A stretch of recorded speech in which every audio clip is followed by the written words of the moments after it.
좀 길게 읽었습니다만 4장의 내용은 요단강을 건너간 내용과 그 건너간 것을 기념하라 하셔서 지금 건너가는 내용을 보시면 먼저 언약궤를 맨 제사장이 요단강 물을 밟았습니다. 그리고 그들이 요단강을 건너간 게 아니라 요단강 중간에 서 있는 것처럼 보여지죠. 그리고 나머지 이제 이스라엘 자손들이 다 건너간 후에 마지막 언약궤를 맨 제사장들이 육지에 올라섰을 때에 물이 다시 합쳐져서 언덕 위까지 물이 차올랐더라라고 성경은 기록합니다. 특별히 제사장이 물 중간에 서 있을 때에 이스라엘 백성들이 지나갈 때에 하나님께서 각 지파에 한 명씩을 택해서 돌을 하나씩 취해서 어깨에 매라라고 하셨고, 그것을 기념하여 하나님께서 어떻게 요단강을 건너서 이 땅에 오게 하셨는지를 자손들에게 가르치라고 명령하신 내용이 4장 전체의 내용입니다. 그리고 건너자마자 사실은 지금 우리에게 알려주는 이 내용에 의하면 5장 1절에서 요단 서편의 아모리 사람의 모든 왕들, 해변의 가나안 사람의 모든 왕들이 이 요단강 물이 끊어졌다. 근데 이 끊어졌다라는 정도가 아니라 이 물을 바닥을 마르게 하셔서 이스라엘 백성들, 그 많은 이스라엘 백성들이 하나도 상함이 없이 다 요단강을 건너갔다. 그리고 다시 물이 원래대로 이스라엘 백성들이 다 건너간 후에 원래대로 물이 그대로 복원이 되었다라는 내용의 말을 듣자 그들의 간담이 녹았다고 설명을 하고, 또 이스라엘 백성들에 대한 여러 가지 이야기들이 나오지 않겠습니까? 그 이야기들 때문에 정신을 잃었다라고 할 만큼 막 어떻게 수습해야 될지도 모르겠고 이제 큰일 났다, 우리는 죽게 생겼다라고 말한 그때에 지금 이제 이스라엘 백성들의 때 이미 기가 꺾여 있어요. 이제 무조건 뭐 쳐들어오면 도망가야 될 그런 상황인 것처럼 보여지고, 하나님께서 이때 이스라엘 백성들에게 돌격 앞으로 라는 말씀 한마디면 전쟁할 것도 없어요. 이 사람들은 그냥 그 자리에서 나 살려라 하고 도망갈 겁니다. 근데 오늘 내용이 특별한 것은 그들 앞에서 그들이 지금 뭐 집을 짓고 있는 것도 아니에요. 도착한 요단강을 건너간 그 시점에서 하나님이 할례를 행하라고 하신 거예요. 지금 전쟁을 해야 될 남자들이고 이들은 광야에서 할례를 받지 못했다고 말씀하세요. 그러니까 광야에서 태어났다면 못해도 38살이 됐을 거예요. 그 38년 되는 동안 할례를 받지 못했다고 말씀하시고, 왜 그랬느냐? 그 설명이 할례를 받기에 적합하지 않아서, 광야이기 때문에 그 뜨거운 날씨에 할례를 받고 누워있는 그것이 위생상 또는 여러 가지 정황상 좋지 않아서 할례를 받지 못하게 했다라는 말이 아니라, 하나님의 말씀에 순종하지 않아서 하나님이 그들을 의도적으로 할례를 행하라고 안 하셨다는 거예요. 그러니까 광야에서 태어난 모든 남자는 이 약속의 땅에 들어올 때까지, 지금 많게는 38살, 출애굽한 지 2년 되던 해 시내산에서 출발을 했다고 하면 38살이 될 것이고, 그렇지 않은 광야에서 태어난 자들이 계속 있지 않겠어요? 그러면 이제 태어난 지 1살 된 아이도 있지 않겠어요? 근데 이 아이도 마찬가지로 아버지와 똑같이 할례를 행하지 않았다라고 지금 설명합니다. 그 이유가 말씀드린 장소의 문제가 아니라 하나님이 할례를 행하지 못하게 하신 거예요. 그 이유는 할례가 주는 의미가 특별하기 때문이에요. 단순히 살을 베고 몸에다 새기는 그런 정도의 의미로 말씀하는 게 아니라, 할례라고 하신 하나님이 그것을 명하신 것이 특별한 의미가 있어서 광야에서는 할례를 행하지 못하게 하신 것이지 위생상의 문제는 아니었다는 거죠. 또 한 가지는 5장 5장 9절에 있는 말씀처럼 내가 오늘날 애굽의 수치를 너에게서 굴러가게 하셨다 하심으로 그곳의 이름을 오늘까지 길갈이라 불렀다라고 말씀하시는 거예요. 이스라엘 백성들 애굽에서 하나님께서 당하신 할례와 관련된 수치가 무엇이냐라고 하는 것도 또 중요한 문제가 될 겁니다. 아마 요것은 제가 말씀드린 적이 있을 것 같은데 출애굽기 하면서 제가 이 부분을 말씀드리지 않았나 싶은데요. 할례라고 하는 것은 지금 블레셋이라고 하는 나라, 뭐 철기 문화를 가지고 있었고 해변가에 비옥한 토지, 초승달 모양의 비옥한 토지의 주인들이었던 블레셋 사람들은 할례를 행하지 않았고요. 가나안 사람들은 할례를 행했어요. 그러니까 이름이 조금 다를 수는 있어요. 성경에서 말씀하는 할례라고 하는 이름 대신에 또 다른 이름을 그들이 불렀을 수도 있겠지만 어쨌든 그것을 할례로 볼 때에 할례가 똑같은 방식이 아니에요. 예전에 그 아프리카에 대한 다큐멘터리를 본 기억이 있어요.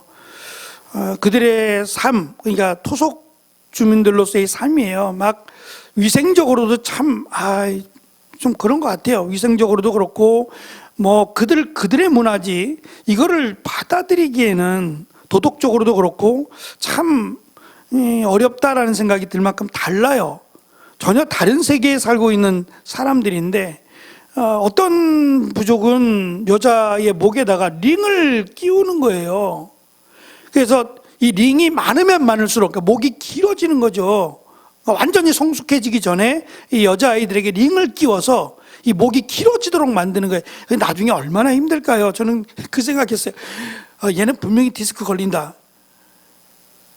저 강제로 늘려놨으니 저거 계속 이거 링을 끼우고 살아가도 괜찮을까? 디스크는 정말 괜찮을까? 이런 생각을 했어요. 그들은 그런 생각이 전혀 없어요. 그냥 링을 많이 끼우고 목이 길면 마치 아름다운 여인인 것처럼. 누가 봐도 이거는 미개인이죠. 비롯해서 그들의 문화들을 다 뭐 우리에게 설명하고 이해시키려는 건 아니고 그렇다라는 정도로 보여주는데 할례에 대한 내용이 잠깐 나왔어요. 그런데 놀랍게도 할례를 남자들만 하는 게 아니라 여자들도 할례를 하는 거였어요. 전혀 성경에서 말씀한 할례는 남자들에게만 허용된 거잖아요. 그런데 그 부족에서 행하는 할례는 남자뿐만 아니라 여자들도 행하게 했다는 거예요. 그래서 꽤 충격을 받았었는데 어쨌든 그들의 문화니까 할 말은 없습니다. 우리가 안 된다라고 말한들 그들이 듣겠어요? 어쨌든 하나님께서 이스라엘 백성들에게 명령하신 할례, 아브라함부터 시작된 할례라고 하는 것은 남자들에게만 허락하신 것이고 몸에 새기라고 성기에 표피를 베고 그 할례를 몸에 새기라고 하신 이유는 평생토록 내가 하나님의 백성이라고 하는 사실을 잊지 말라는 그 의미에서 할례를 행하라고 하셨어요. 그게 건강상에 좋거나 뭐 그거는 모르겠어요. 만약에 그것이 정말 건강에 중요한 문제가 된다면 그것 때문에라도 지속이 돼야 되지 않을까요? 근데 신약시대 이후로 지금도 유대인들은 이 율법에 따라서 태어난 지 8일 만에 할례를 행하고 있는지는 모르겠습니다만 정말 그 건강을 위해서라면 유대인들이 아니더라도 많은 사람들이 관심을 가지고 또 그렇게 해야 될 겁니다. 근데 뭐 그렇게 뭐 이슈가 되지 않는 걸 보면 건강상의 이유라기보다는 하나님의 언약의 의미로서 성경은 기록하고 있다라고 보는 것이 더 맞을 것 같습니다. 문제는 이 애굽 사람들도 할례를 행했어요. 애굽도 할례를 행했는데 제가 말씀드린 것처럼 할례라고 하는 이름이 똑같지는 않아요. 각각 이름들이 그들이 부르는 이름들이 다를 텐데 그냥 통상적으로 할례라고 했을 때에 그 할례가 동일하지 않다고요. 이스라엘 백성들이 행하는 것처럼 표피를 베고 기다려서 아물게 했다가 기다리는 이런 이스라엘 백성들의 할례가 있다면 애굽 사람들은 그게 아니라 표피에서 피를 받아요. 이 남성의 성기에서 이 상처를 내서 그 피를 받는 거예요. 그 피를 받아서 그것을 자기들의 생명의 신에게 바쳐요. 이것을 할례라고 부른단 말이에요. 그러니까 그 상처의 깊이나 상처의 정도가 어느 정도인지는 그것까지는 제가 모르겠어요. 하지만 그냥 단순히 피를 받기 위함은 아닐 거라고 생각해요. 상처가 있을 거라고. 누가 봐도 이 사람은 할례를 행했다라고 할 만큼은 될 것 같은데 목적이 다르죠. 하나님의 백성으로서의 상징을 가진 유대인들과 자기들이 섬기는 생명의 신에게 그 성계에서 받아낸 얼마큼 받아내는지 모르겠지만 그 피를 바치는 것과는 엄격하게 다르죠. 그러니까 그 할례를, 그 애굽에서 행하던 할례를 이스라엘 백성들에게도 요구했다는 거예요. 이스라엘 백성들이 노예이기 때문에 심지어 그들에게 아들이 태어나면 그 아들을 강에다가 그들이 섬기는 이 날강이 자주 범람을 하니까요, 이 범람하는 신의 마음을 달래기 위해서라도 그 신에게 제물을 바치라고, 우리 심청전에서 나오는 거와 비슷한 거예요. 바다의 신에게 산의 아이를 바치게 하는, 그러니까 물에 빠져 죽게 하는 게 아니라 마치 신에게 제물로 바치라는 식으로 그렇게 이야기를 하는 겁니다. 그랬던 애굽 사람들이 자기들의 신에게 이 생명의 피를 바치는 일을 자기들뿐만 아니라 이스라엘 백성들에게도 행하게 했다는 거예요. 그래서 이스라엘 백성들은 어쩔 수 없이 살아가기 위해서, 그들의 말에 복종하기 위해서라도 그것을 했다는 거죠. 그래서 하나님은 그것에 대해서 하나님이 수치를 받으신 거예요. 모욕을 받으신 거죠. 하나님이 원하시는 할례가 이게 아니라 말도 안 되는 인간이 만들어 놓은 그 우상에게 피를 갖다 바친다? 이건 오히려 하나님을 수치스럽게 만든, 애굽 사람들이 그런 거야. 그렇다고 하지만 하나님의 백성된 이스라엘 백성들이 그들이 원해서 그들이 시키는 대로 했다면 이것은 엄격하게 하나님을 모독하고 하나님을 수치스럽게 만든 일이다. 그래서 그 수치를 물러가게 하심으로, 다시 제대로 된 하나님이 말씀하신 할례를 행하게 하심으로 애굽에서 받았던 그 수치를 물러가게 하신 것으로 이해하면 좋을 것 같습니다. 어쨌든 지금 적들이 오금이 저린다 그래서 그래 할례를 행한다고 저들이 우리를 어떻게 하겠어? 라고 생각하기는 어려울 것 같아요. 그들은 연합군이잖아요. 한 민족, 한 부족만이 아니라 그들 전체가 지금 동쪽이 됐던 서쪽이 됐던 남쪽이 됐던 그들끼리 하는 말이 동일해요. 큰일 났다. 그럼 어떻게 하겠어요? 누가 봐도 연합이에요. 합치자. 우리 힘으로는 안 되니까 같이 연합해서 이스라엘 백성들을 대적하자. 어차피 죽는 거 한번 해보자라고 안 하겠냐 말이에요. 그것도 생각해 둬야 되는데 적진 앞에서 요단강을 건너자마자 그들이 내려다보고 있는 그 상황 속에서 하나님은 갑자기 할례를 행하라고 지금 명하신다는 거예요. 오늘 페이퍼를 잠깐 보시면 3페이지의 말씀입니다. 3페이지, 할례를 하면 상처가 낫는 동안 여러 날이 걸리고 그동안 적의 공격 앞에 무방비 상태가 될 수밖에 없지요. 그런데 하나님은 무엇 때문에 적의 땅 안에서, 적이 보는 앞에서 이스라엘 백성들의 몸에 칼을 대고 상처를 내시려고 할까? 그 이유는 애굽에서 나온 1세대는 할례를 받았으나 광야에서 난 자들은 할례를 받지 못했기 때문이다. 1차적 이유입니다. 그러면 왜 꼭 지금이냐? 당장 해야 되는 건 아니잖아요. 38년이나 걸렸는데, 태어난 지 8일째 되는 아이가 있다면 이 아이만 해도 괜찮잖아요. 근데 38년 동안이나 할례를 행하지 않았던 사람인데 그 사람한테 꼭 지금, 꼭 당장 해야 될 이유는 없잖아요. 적들을 다 정리하고 난 뒤에 조금 시간이 지나서 그때 할례를 행해도 할례를 행할 수 있잖아요. 이런 문제가 발생합니다.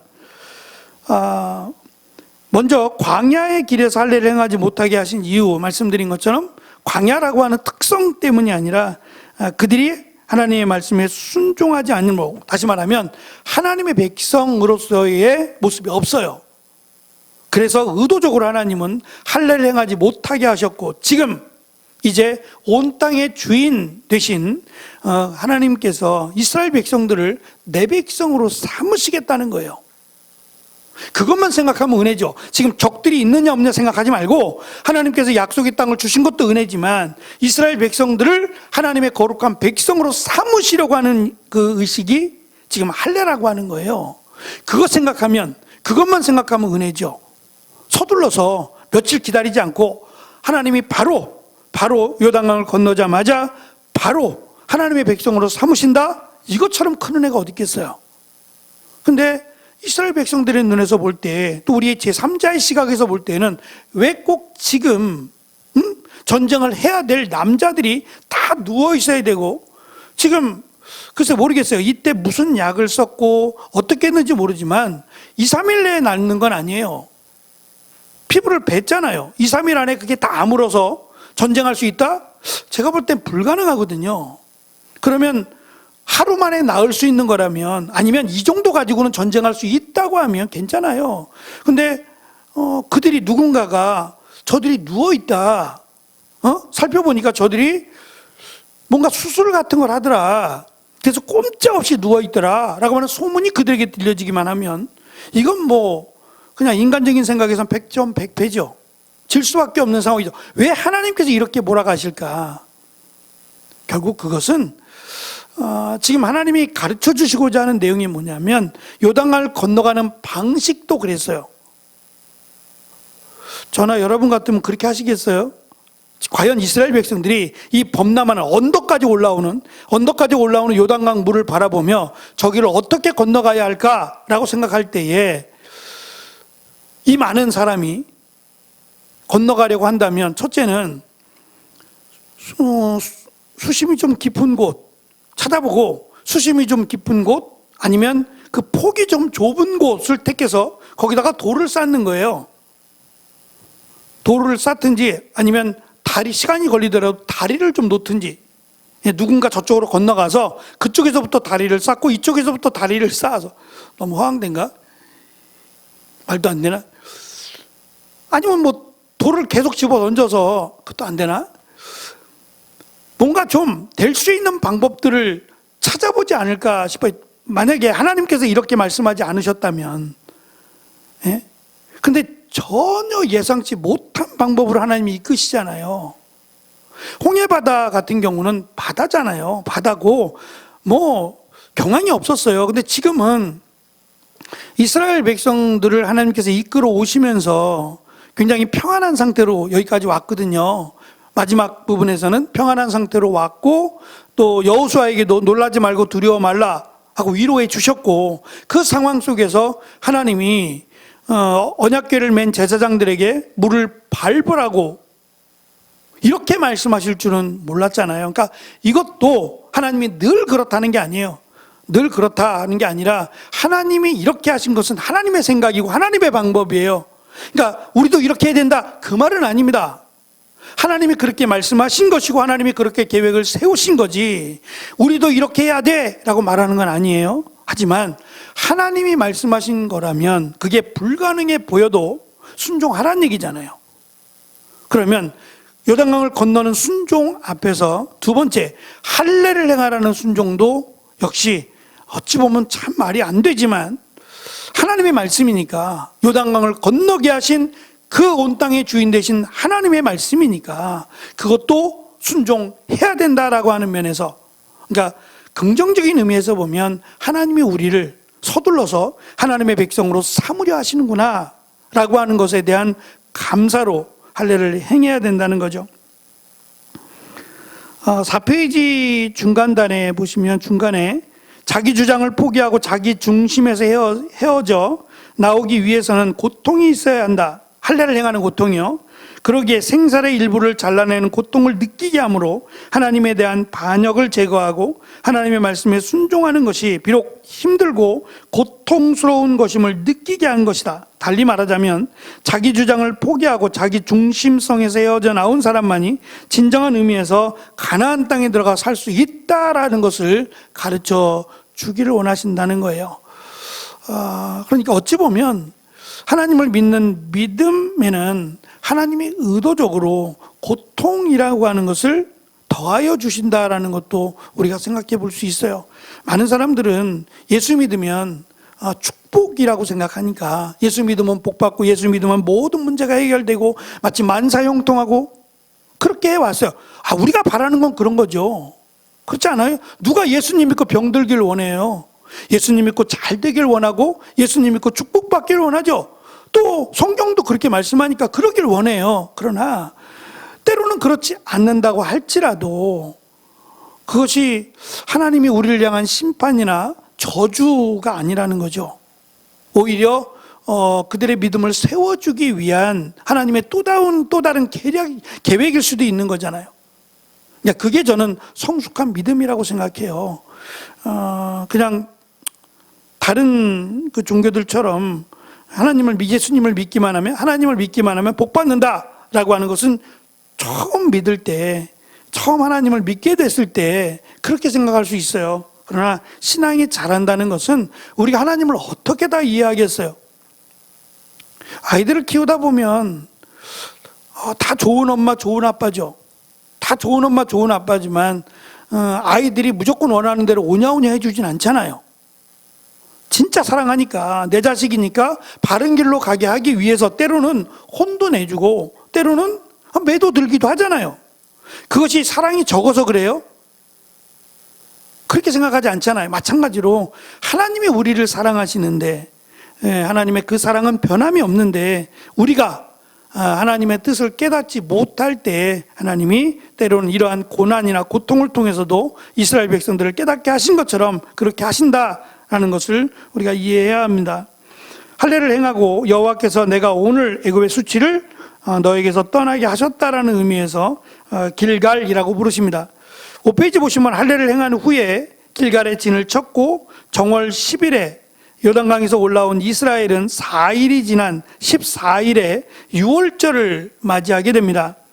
출애굽기 12장에 따르면 유월절이라고 하는 의미가 애굽에서 종살이하던 이스라엘을 구원하신 일을 기억하는 절기예요. 문설주에 피를 바름으로 죽음이 넘어갔다라고 해서 유월이잖아요. 그것처럼 지금 유월절을 지키라고 하신 것은 역시 마찬가지로 하나님이 이 죽음의 땅 또는 광야에서 하나님이 건져주셔서 약속의 땅으로 인도하셨다라는 것을 고백하는 귀한 의식이라고 생각합니다. 그 다음에 이제 그 땅의 소산물을 먹은 다음 날에 만나가 그쳤다고 얘기합니다. 지금 이들이 할례를 행하고 난 지가 4일이에요. 할례를 행하고 4일이 지났어요. 만약에 4일 만에 지금 할례를 행한 사람들이 건강하다라고 하면 하나님의 은혜죠. 그때 당시에 무슨 약이 있겠어요? 진통제나 뭐 이런 게 있었을까요? 있어도 글쎄요, 이걸 잘라내고 나서 그걸 어떻게 했을지는 잘 모르겠어요. 근데 어쨌든 생사를 잘라내고 4일 만에 마음대로 움직일 수 있다? 이건 지금도 사실 쉽지 않은 일이거든요. 지금의 의학으로도 쉽지 않은데 이때 당시에 만약에 움직였다면 그건 하나님이 빨리 나을 수 있도록 도우시지 않았을까? 라는 생각도 들고요. 어쨌든 만나가 그치게 되면 더 이상 그들은 먹을 게 없죠. 한두 사람도 아니고 하늘에서 내리던 만나가 그치면 그 많은 사람들, 더군다나 만나를 먹을 때 분배 방식이 1인당 하나씩이 아니었어요. 만나의 크기가 얼마인지 모르겠지만 1인당 하나 이렇게 나눠주는 게 아니에요. 겨우겨우 기근을 면할 정도? 이것도 아니고 원하는 대로 남기지 말라는 방식으로 주시지 않았어요? 그런데 적게 먹는 사람은 모르겠어요. 적게 먹는 사람은 덜 배고픈가? 많이 먹는 사람들은요,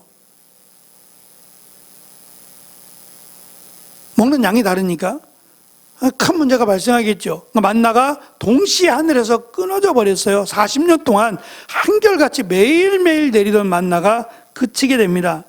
대신 그 해에 가나안 땅의 소출을 먹었다라고 말씀하시는 거예요. 그래서 지금 나중에 일어날 소출을 먹는 건 지금 당장이 아니잖아요. 당장이 아니지만 이들에게 있어서 할례를 행하라는 문제와 더불어 만나가 그쳐버리면 이건 전쟁을 앞두고 있는 군인들에게는 치명적일 수밖에 없어요. 먹는 것도 해결이 안 돼요. 그리고 몸도 사용할 수 없어요. 근데 이 두 가지를 통해서 역시 하나님을 믿으라는 거죠. 요단강을 건너게 하신 그 하나님의 능력, 그 하나님의 방법, 우리는 전혀 이해하지 못했고 상상도 할 수 없는 방법이지만 하나님은 전능하신 하나님이어서 얼마든지 가능하다라고 하는 것을 심어주셔서 할례를 행해도 만나가 그쳐도 하나님은 너희들을 버리지 않아. 그리고 너희들을 먹이시고 입히신다라고 하는 것을 오늘 말씀을 통해서 그것을 믿으라고 하나님은 분명히 말씀하십니다. 그리고 이제 하나님의 백성으로 할례를 행하심으로 하나님의 백성으로서 살아갈 방식을 말씀하시겠지요. 그것이 물론 앞에서 본 것처럼 하나님이 주신 율법이라고 하는 것과 크게 다르진 않습니다. 하지만 그 가운데 더 강화된 것이 있다면 이스라엘 백성들 간의 모습이에요. 이스라엘 백성들 간에 이제는 서로를 돌아보고 서로를 배려하는 마음을 심어주시려고 하는, 지금은 지파별로 들어갔잖아요. 우리가 예수님 때도 마찬가지지만 시족사회입니다. 그때도 시족사회예요. 그러니까 유다 지파라고 하는, 그때도 예수님 당시에도 유다 지파라고 하는 그곳에서 마리아와 요셉이 살았던 거거든요. 그러니까 그 시족사회들인데 그 지역의 땅을 차지하거나 그들과 전쟁을 하거나 싸우지 말라고 하는 것이 하나님께서 강화된 보다 이제 땅을 차지하게 되면서 주신 더 강력한 말씀이에요. 이 말씀을 기억하고 사사기를 보시게 되면 또 뭐 사무엘서로 가게 되면 서로 땅을 빼앗는 모습이 두드러지잖아요. 그러니까 하나님의 말씀이 전혀 그들에게 없다라고 하는 것을, 이 땅의 개념만 보더라도 없다라는 것을 우리가 많이 알 수 있을 거라 생각합니다. 어쨌든 하나님께서 왜 약속의 땅에 들어가자마자 할례를 행하라 하시고 만나를 그치게 하셨느냐, 이것은 하나님만이 하실 수 있는 일, 그리고 하나님의 말씀에 순종하라고 하는 그것을 가르쳐 주시기 위해서, 또 하나님의 백성으로 삼기 위한 하나님의 은혜였다라는 것을 기억하고, 때로는 우리가 원하지 않는 방식으로 하나님이 이끄신다고 할지라도 우리가 해야 될 일은 원망이 아니라 하나님에게 지혜를 구하는 겁니다. 믿음을 구하고 지혜를 구하고 우리가 그 뜻을 잘 이해하고 그 뜻 앞에 나아가는 것이 우리가 하나님의 뜻에 가까이 하는 방법이 아닐까라는 생각을 가져봅니다. 귀한 믿음이 우리에게 있기를 축원합니다. 기도하겠습니다.